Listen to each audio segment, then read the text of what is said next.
Welcome to Now and Next in Public Affairs, brought to you by Helio Intelligence, the home of de Havilland and Forefront. I'm Jack Tolbert, and we are here to discuss the future of the public affairs profession. And today I'm joined by Max Sugarman, who is the Chief Executive of Intelligence Transport Systems UK. Max, thanks for coming in. Thank you very much for having me, Jack. Max, we're obviously going to talk about what the future of public affairs looks like, but we're going to start with you. In terms of your experience, you are currently the Chief Executive of ITS, but your background is very much public affairs. So for the benefit of the listeners, you were the Public Affairs and PR Director at the Railway Industry Association, or RIA, I guess as we commonly know it as. And you were also Head of Policy and Public Affairs at the Catapult Network. Can you talk me through and our listeners through a bit about how your experience evolved? Sure. So I came out of university having studied philosophy and politics, and I knew I was interested in politics, and I wasn't quite sure what I wanted to do with it. I looked at Parliament, and a lot of my friends were starting careers with MPs working in parliamentary offices, and I was also quite interested in that. But I came across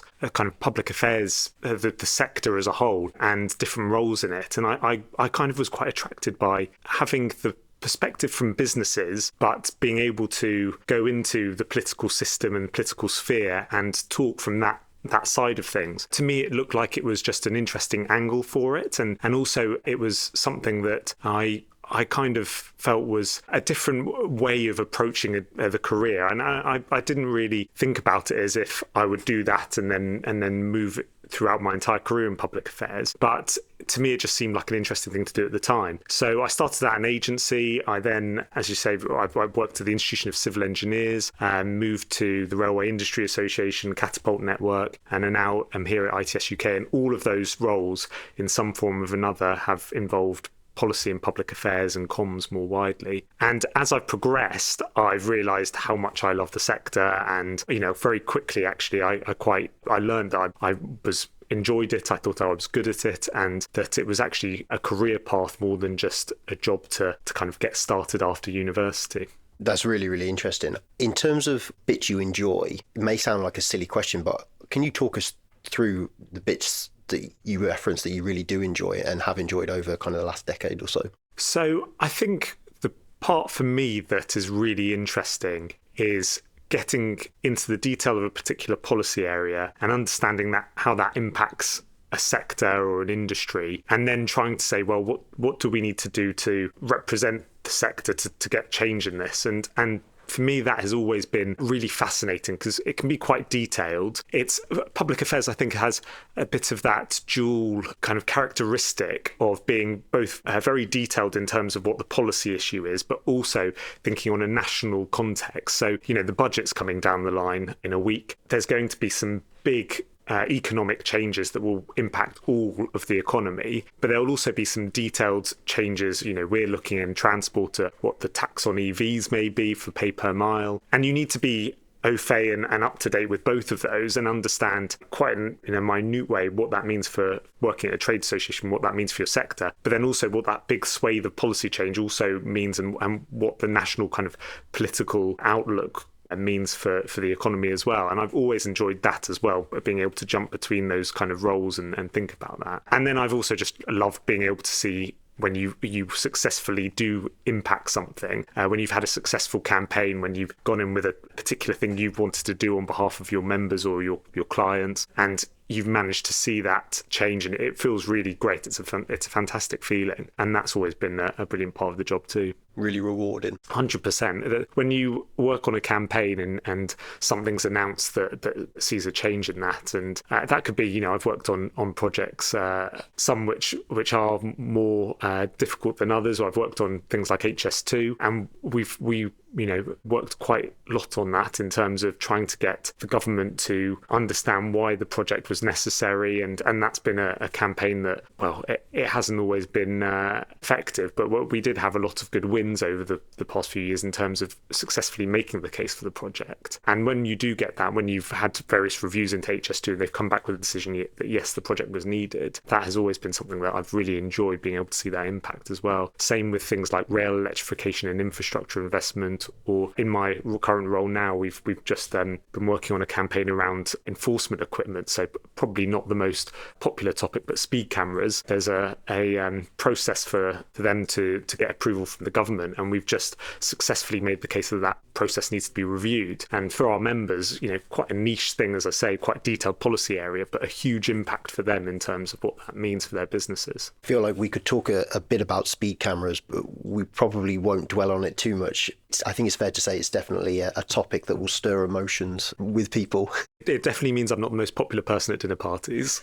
I can imagine. We are at some point going to talk a bit about your transition from public affairs to leadership, and we're going to come back to that. What I want to pick up on is a bit about your perspective on how public affairs has changed in your time. Sure. So I think it has changed significantly. I'd start with maybe what's stayed the same, which is actually that understanding the ways that policy can change and the way that the political landscape can change, sometimes very quickly, has always been critical. But we have definitely seen, I think, public affairs become more digital. I think we now have a whole host of medium that you can use to get your message across. I mean, I do remember starting back in the day where it was get into a national newspaper, and that was your comms strategy alongside a public affairs campaign, and that your briefings were written briefings, that you before the world of working from home and online calls, that you were in Parliament, and that's certainly changed. Now you can meet with MPs and policymakers and peers in a variety of ways,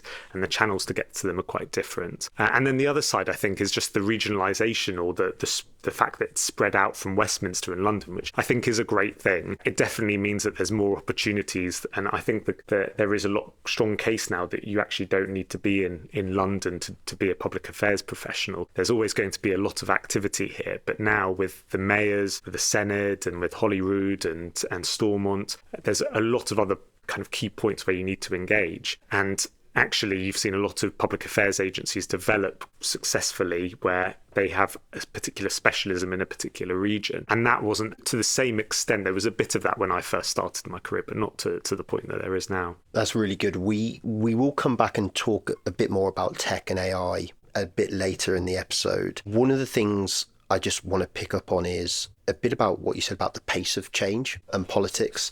Would it be fair to say that it's with the pace in which everything moves now, including technology and the media, would it be fair to say it's harder in some respects than when you started out? That's a good question. My feeling is that it's not necessarily harder.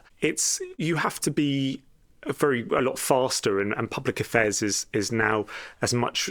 It's always been a mixture of reactive and proactive, but things do change on kind of almost the flick of a penny, and then suddenly you have to be involved and reacting to it. I think, though, it has made public affairs more important because it's now critical for organisations to have that link in and understand almost to the minute and to the second of what the thinking is in Parliament or in different decision-making bodies. So I don't see it as a negative that it's sped up. It's certainly true that the 24-hour news cycle is no longer really 24 hours. It's almost, well, even if it's probably faster than half of that, it's almost feels like an hourly news cycle. But I don't think that that's necessarily a bad thing. And I think actually, a lot of public affairs has grown because of that environment. And on that specifically, do you see public affairs as holding more weight internally in a business organisation now than maybe it did? I think so, yes.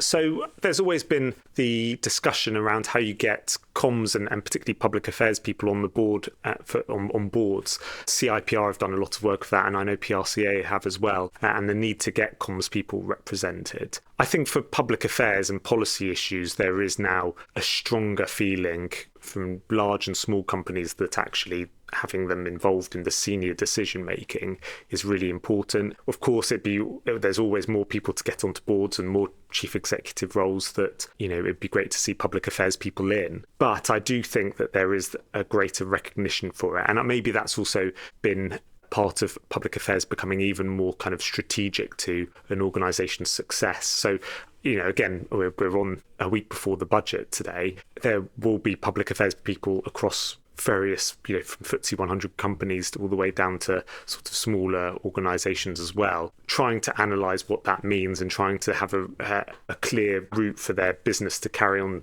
doing what it does in that environment. And I think businesses get that now, how important that is, how vital having someone doing that is, and making sure you're not kind of blindsided or not sure how to react when a policy announcement comes out. Absolutely. And what's your take on the geopolitical as well as the domestic political landscape? My kind of very obvious observation is that the choppier the waters, the more public affairs comes to fruition internally. Would you kind of agree, disagree? Do you think it helps public affairs? I agree, it does. It's the domestic landscape almost feels kind of beholden to the international environment at the moment, and lots of the economic issues that are here have stemmed from things like Ukraine and COVID, which are global issues. I do think the political environment across the world also does seem very, very turbulent. And I've not in my career done a huge amount of international public affairs, although I did do an internship in Washington, D.C. when I was younger. But it does seem that you're now having to keep a lot more of an eye on what big institutions are doing globally and what other governments are doing. So, the EU and America and China, their views of things are now going to impact everything from inflation all the way through to raw materials to financial services and beyond. There's not many sectors it won't impact. And obviously, how you impact that as a British company or a British organisation is, with working with the government, I think, and it's sort of harder than if you were based at those locations, but you need to be thinking about them and you need to be understanding how it could impact your business 100%. You mentioned earlier about getting more comms and public affairs professionals onto boards, and that is quite a good segue for me to ask you a few questions about your career trajectory, because you're sitting here today as the Chief Executive of ITS UK, and you've come from a public affairs background. So what I'd like to explore with you is a little bit about how you feel your experience kind of set you up for leadership, and maybe the things it did do, maybe the things it didn't necessarily do, and kind of your view on that, if that's okay. So I'm a strong believer that public affairs was a fantastic career for me to get to this role, and I certainly utilised my public affairs experience to when I was interviewing for it and when I made the case for myself for it. And actually working at a trades association, one of the big things for the organisation was that actually we need to represent our members better, which was where public affairs was particularly helpful. I think things like public speaking, having that kind of high level view, but also having more of a being able to go into detail when needed. Things like also being able to react quite quickly and be able to work on something speedily and being able to sort of have that flexibility to switch between one issue and another. Those are all core to public affairs, and those are all core things for a chief executive. There are areas where I feel like public affairs professionals need to develop themselves a bit more, or that maybe sounds a bit critical, but where I felt, looking personally, that I needed to have more skills, and those were particularly stuff around things like running a business and the financial side of it. I was quite open with my board when I started this role that I had limited financial experience. I'd not run a business before. It was my first chief executive role, and luckily the board were kind enough to say to me, we'll kind of hold your hand for a bit on this and we'll help you with it. But I think that is the hardest leap, that at the end of the day, issues like cash flow and profit and loss and accounts, you might do that if you're running your own public affairs agency or you have a budget line within a department, but it's not something that I felt was the public affairs experience helped me get ready for. And I certainly needed to upskill myself when I had suddenly the chief executive role, and I was suddenly facing, having to look at the accounts and make sure they all added up and things like that. And I know that a lot of the institutions, CIPR and PRCA that I've mentioned, do quite a lot of courses now which are, actually looking at accountancy or finance for non-finance people across for particularly for PR professionals, because I think that is one area where we're lacking, and particularly when it comes to the board. If you're sitting next to the CFO, they're going to want to know that you know your numbers. We might have to cut this bit out because it might be a bit controversial, so I'm looking at our producer Ollie, but I think finance and all the fun stuff that comes with that and public affairs on the face of it seem to be quite distant from each other, and I would say from my own experience, sometimes the clash with accountants, not just with public affairs, just with other business functions, definitely does happen. And bridging that gap between having a public affairs background and having the core skills ready for leadership, but also needing the knowledge and know-how that come from finance functions and operational functions are something maybe the profession, as you say, that there are courses and initiatives out there, but maybe that's something in terms of what the profession looks like in the next 10 years can do more work on. 100%. I'm also looking the other way. There are lots of CFOs and finance functions that don't get public affairs because they look at sales, for example, and want a return on investment. And there's ways of calculating that. And there's not that same kind of, you need to be on top of your policy and the political issues, but public affairs will never have, I think, that same relationship where you put a certain amount in and are expected to, have X outcome. But when policy change happens, that you've done it right. It's almost kind of a bit of a feeling, which I'm sure CFOs would absolutely, don't want to be guided. But there is a lesson there, which is that actually, when you're having that impact, there are KPIs that, you can see when parliamentarians or politicians are taking up an issue, or their policy is being written or legislation is being written that reflects what your message is. But that is also quite difficult, I think, for people who come from a finance environment sometimes to put into the way they think about it. It's tangibility, right? So as you say, if you're a CFO and you're looking at your numbers on a spreadsheet and you look at a sales function, for example, yes, it's quite clear to see what you've put in and the ROI. And the tangibility aspect with public affairs is quite hard. If you're not a politics and a public affairs person, and you don't know the detail around it, it's going to be quite hard for anybody to understand the tangibility around it. And on that note, do you have views on how public affairs as a profession can tell a better story to an internal audience like finance or any other departments for that? So I believe that the professionalisation of the sector is really important, and I've always been a big advocate for things like continuing professional development, for having codes of conduct, for taking your career and your role seriously. And I think, we see lawyers do that, accountants do that. There is no reason why public affairs professionals shouldn't do that. And if you don't take it seriously, how could you expect anyone else to? So some of that is really critical, and there's lots of CPD schemes around. Even if you don't do a CPD scheme, making sure that you're up to date on your profession, I would say CPD is probably best, but if you're up to date on your profession and making sure you are continually learning, then that is really critical. I think the other side is just getting for public affairs professionals to get how a business works and to spend the time trying to understand those other functions. And not, the worst thing that happens, and when I think organisations go wrong, is when it's really siloed thinking and you get people then slightly rubbing up against each other. And actually, public affairs professional, and particularly if you're at board level, there should be almost a little bit of public affairs in everything that the board members are doing. And there certainly is in certain businesses. So you need to be kind of across that. And I think understand your colleagues. There is a bit here of appreciating why finance but might come to something with a particular perspective. I'm very aware we've kind of been a bit harsh to finance, but there's a lot of other functions as well. But just understanding a business, I think, is what public affairs professionals can do better. Yeah, absolutely. And it's a good segue to my next question in terms of looking from your perspective now as a chief executive, as a business leader. In your view, what has public affairs got to do or continue to deliver on or branch out, whatever it might be? What do you think public affairs has got to do over the next 5 years plus to remain valuable to CEOs, to chief executives, to boards? That's a really, really interesting question. I think the key thing is ultimately understanding, being on top of your policy brief and what's coming down the line, and showing, we talked about tangibles, that just because public affairs takes time and may not have sort of a clear, you do this much campaigning or you do this much work and you get this outcome, there are still really clear KPIs that you can show. And I think to be relevant, you have to be able to show that you are delivering. I'll talk about ITS UK for a second. We do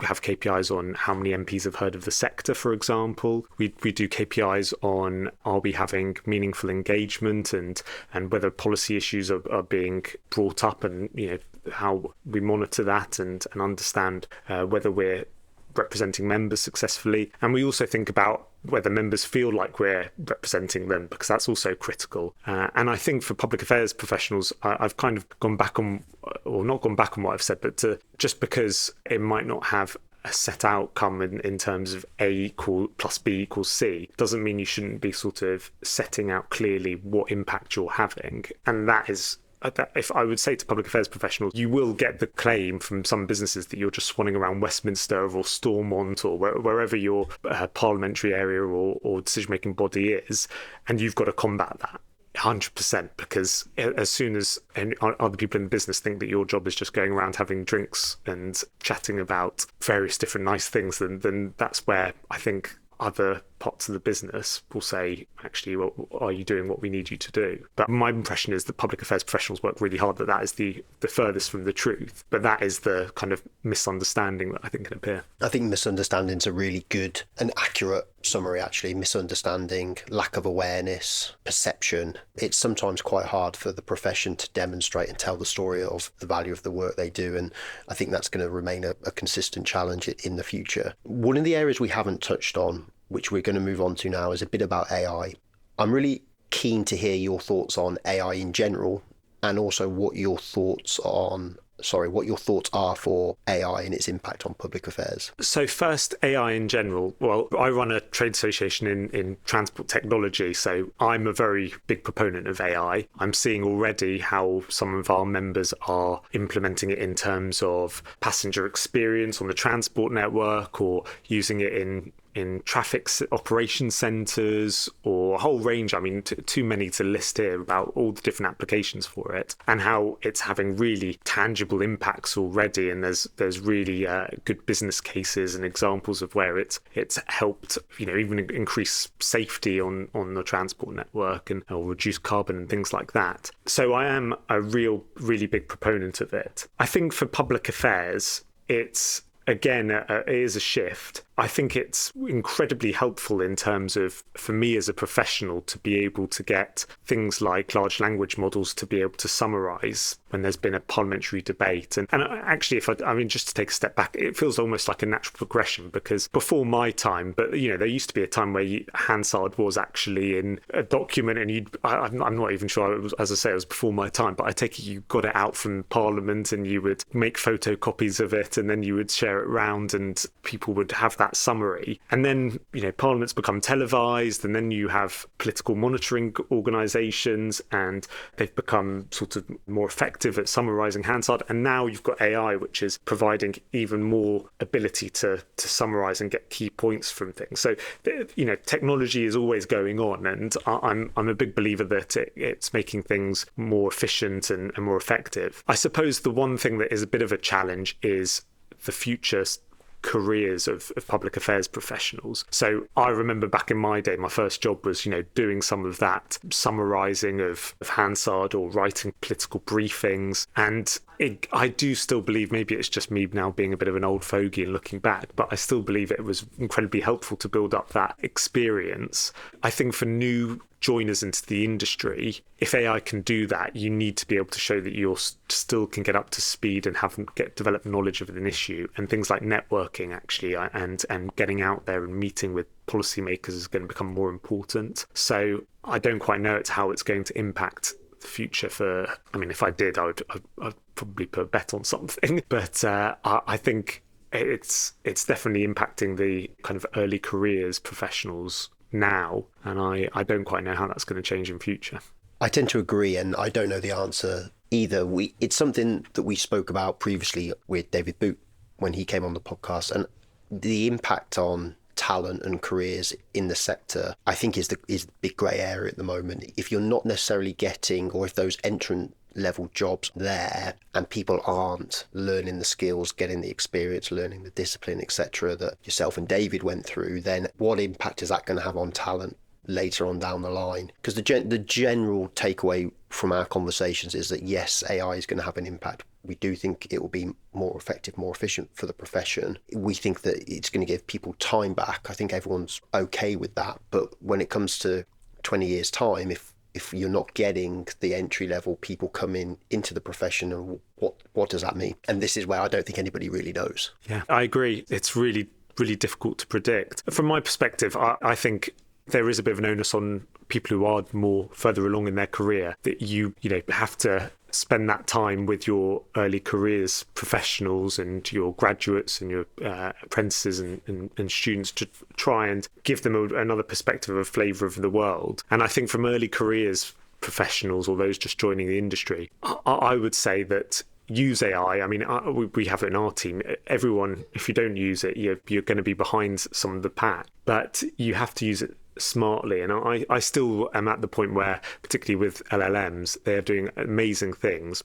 But that knowledge, industry knowledge or public affairs knowledge or of how Parliament works and things like that is still so critical. And that will make the big difference in terms of decision making. So there is a bit of an onus on organisations if they want to invest in their future talent pipeline, then they do need to kind of think a bit more creatively about what that job looks like and what that sort of first role for someone coming into their business looks like. Absolutely. We're moving around the agenda a little bit, so apologies to our listeners. I want to come back on something we were talking about earlier around public affairs demonstrating value to other functions within an organisation. And I'm going to shift the question around a little bit. I am very keen to hear your thoughts on the advice you would give somebody who's in a similar position to you, CEO, chief executive, who maybe doesn't have a background in politics, doesn't have a background in public affairs, maybe lacks all that experience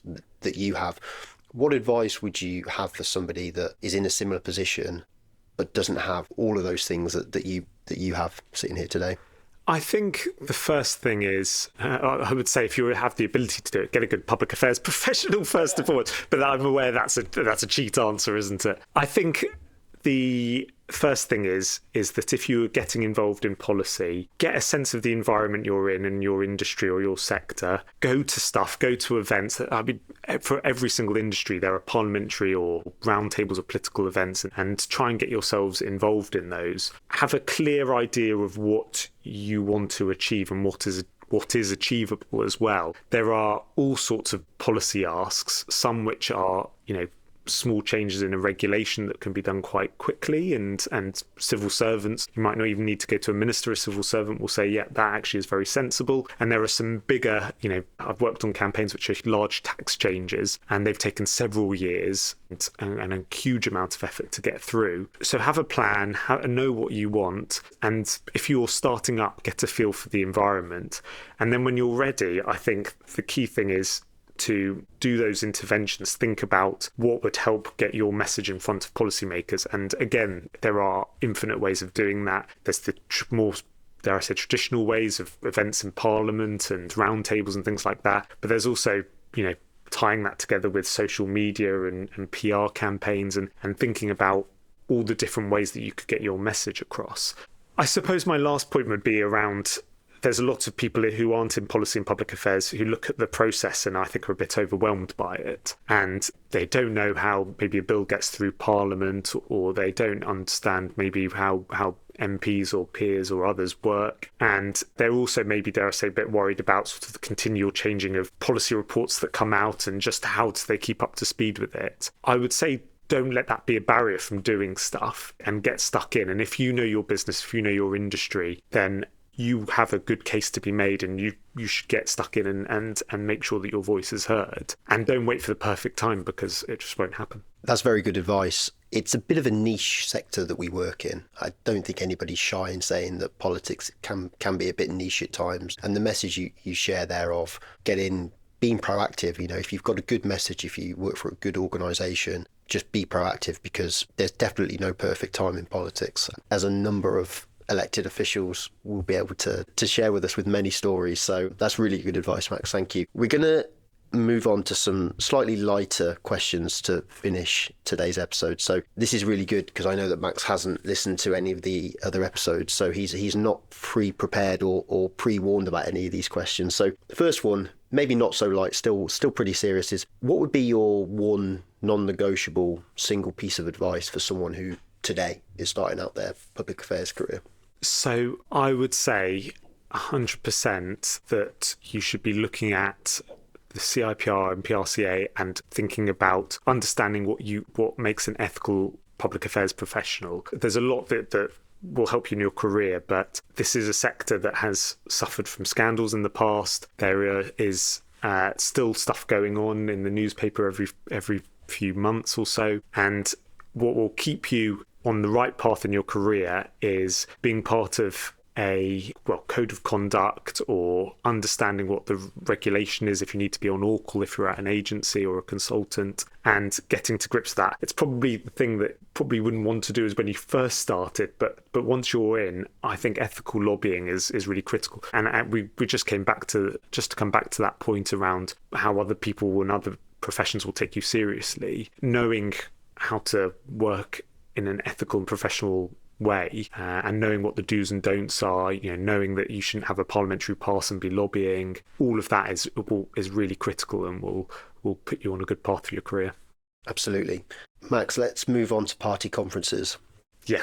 What has been your best party conference moment or best story? So my best story, I think, is party conference, as we all know, is both working during the day and going out at night. And I remember I was quite a junior role, had quite a good night out. And I remember going to sit down for a meeting with an MP, and I shoved my hand in my bag to get the briefing notes, and I pulled out a cold Big Mac.